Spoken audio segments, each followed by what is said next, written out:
ar mais um Momento Papo de Mãe. Fala-se muito que criar um filho é transmitir valores. São estes conceitos do que é certo ou errado que vão formar os adultos do futuro.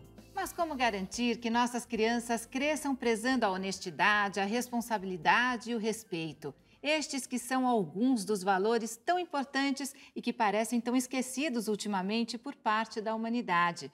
Para falar sobre este debate, sobre este assunto, transmissão de valores na educação dos nossos filhos, convidamos o professor Luiz Henrique Bost. Professor, ainda é possível resgatar esses valores? Com certeza. Não só possível, como necessário, Mariana.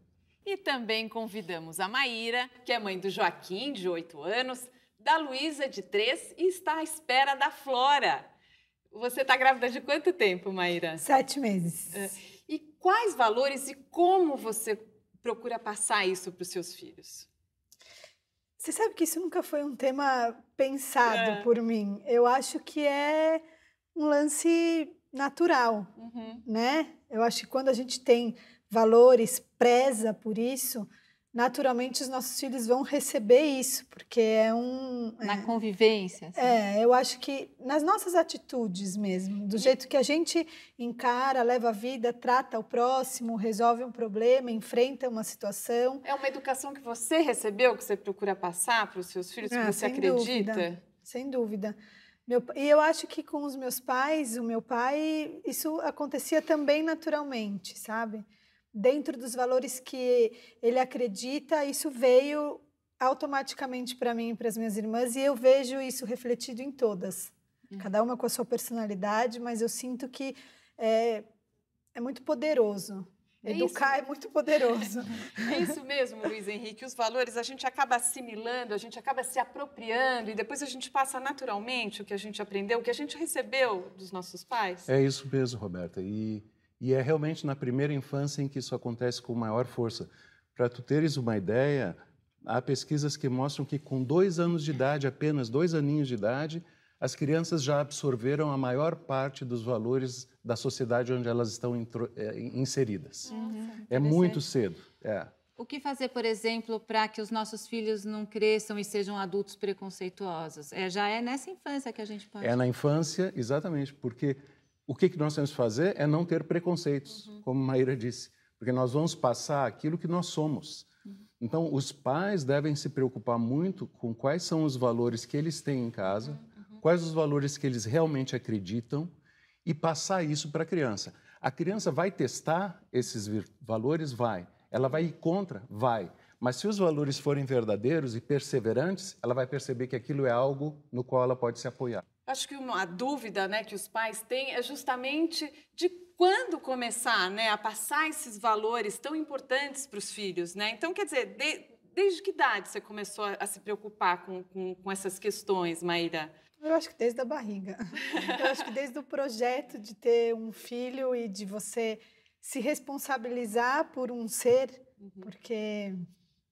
Eu acho que é para a vida toda, não só a primeira infância, mas, enfim, onde é mais importante esse resgate que a gente passa. E eu acho que o filho é uma grande oportunidade para a gente voltar para dentro de si, refletir e se melhorar sempre. Porque é aquela história também, né? Não adianta a gente falar uma coisa e nas nossas ações a gente fazer outra, né? Então você fala uma coisa para o seu filho, aí você faz uma brincadeirinha que não é legal. A criança nem sempre vai entender a ironia de uma brincadeira de mau gosto, por exemplo. A criança não entende ironia e ela tem que ter sinais muito claros. Uma das coisas mais fundamentais é o pai e a mãe estarem em acordo a respeito dos valores.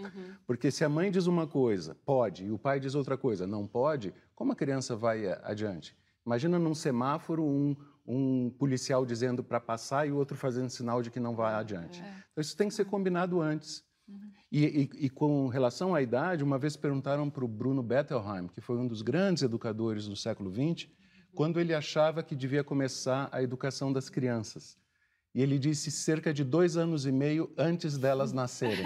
Que ótimo, muito bom. Maíra, é super importante isso que você falou sobre essa transmissão natural de valores e tal, mas parece que o seu pai também gostava muito de contar histórias quando você era criança. É verdade. Essas historinhas que são contadas para as crianças também já podem transmitir de uma maneira até mais lúdica alguns valores, não é? Não, com certeza. E isso vai para a vida toda, porque eu também passo para os meus filhos muitas das histórias, das metáforas, né?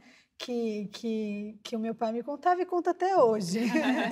Extremamente importante. História para a criança tem uma importância fundamental. As histórias de Êxopo, as fábulas de Êxopo, né?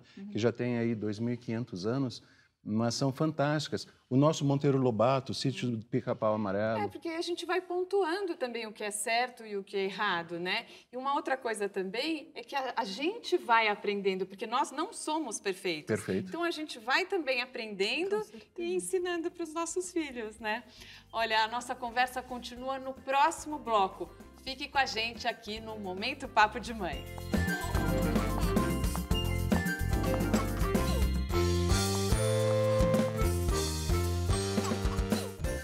O Momento Papo de Mãe está de volta, hoje falando sobre transmissão de valores. Luiz Henrique, o que afinal são os valores? Do que eles são feitos? Qual é esse conceito? Valores são feitos de virtudes. A gente chama de valores o conjunto, as virtudes são os elementos. Então, por exemplo, paciência, bondade, compaixão, perseverança, fé, comiseração, boa vontade. Nós temos trabalhado com um conjunto de 61 virtudes que compõem os valores. E embora a gente veja, né, que nem sempre as pessoas, os adultos seguem isso, a gente não pode desanimar. De maneira alguma, até porque as crianças conseguem seguir muito mais facilmente do que os adultos. Mas aí alguns pais vão ter mais valores, outros menos, né? E aí não há dúvida. Você passa menos valores para os filhos, aí de acordo com a formação de cada um? Sim, Roberta, não há dúvida. Há pais que não estão passando valores nenhum. Entendeu? Então, depende muito daquilo que a família tem e daquilo que a família acredita. Maíra, o que você sente na prática aí, em relação às famílias que você convive, aos pais dos amiguinhos dos seus filhos?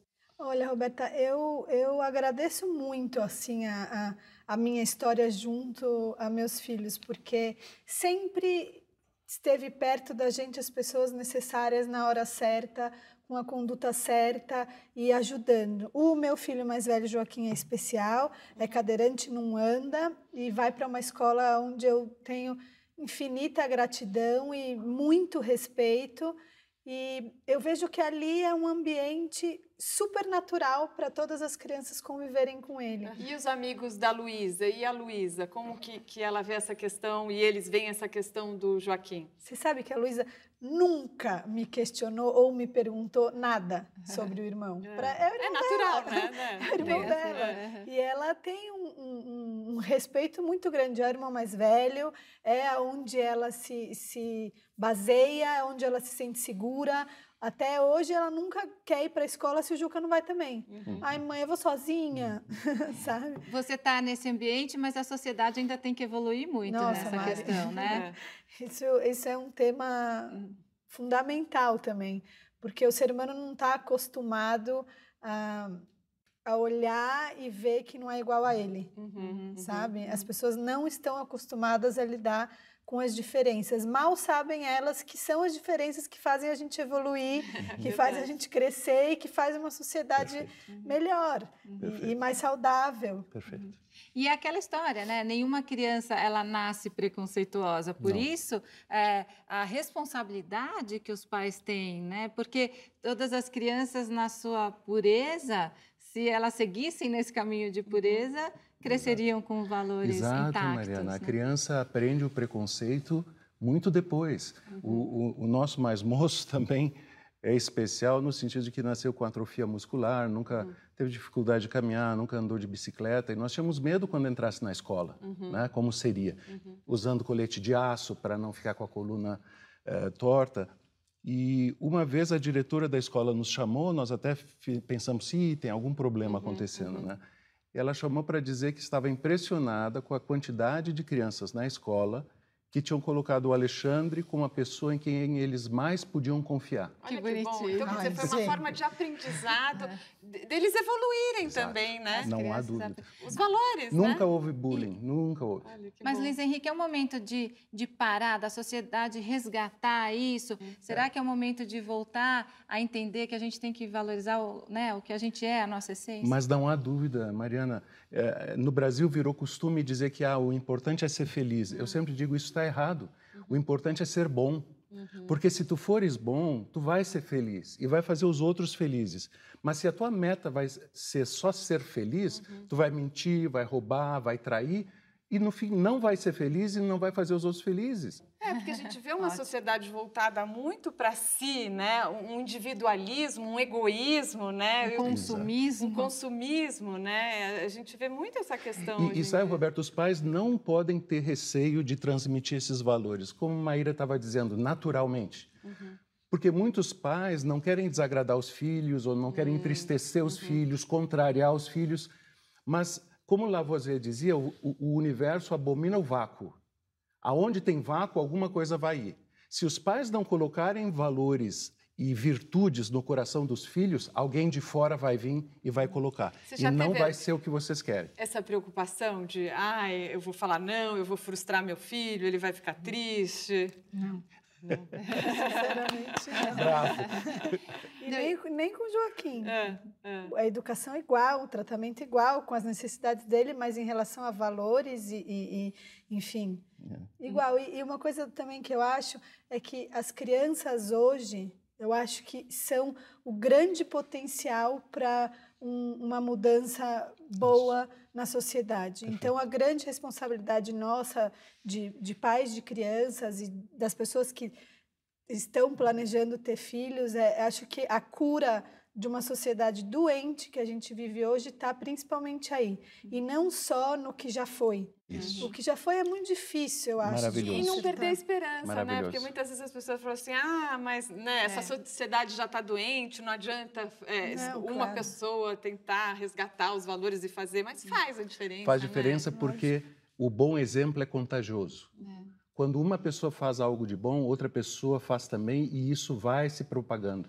E a importância da convivência. Eu me lembro do Rubem Alves ter dito para a gente uma vez que perguntavam muito para ele como é que eu educo meus filhos. E ele dizia, conviva com eles. Você conhecer realmente o seu filho, de saber quem ele é, né? Exato, interagir profundamente. E eu acho importante essa questão do tempo.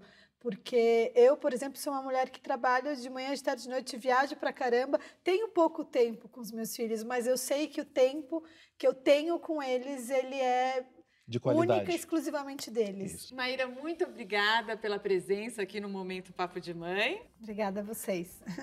Luiz Henrique, muito obrigada pela participação. Eu que agradeço. Muito obrigado. Viu como nós pais temos muita responsabilidade na criação dos nossos filhos, né? É um desafio para a vida toda. O Momento Papo de Mãe fica por aqui. Todos os episódios que já foram ao ar estão no nosso canal no YouTube. Confira. Até a próxima. A gente se vê. Obrigada por nos acompanhar. Até! Pais, não tenham receio de transmitir valores aos seus filhos.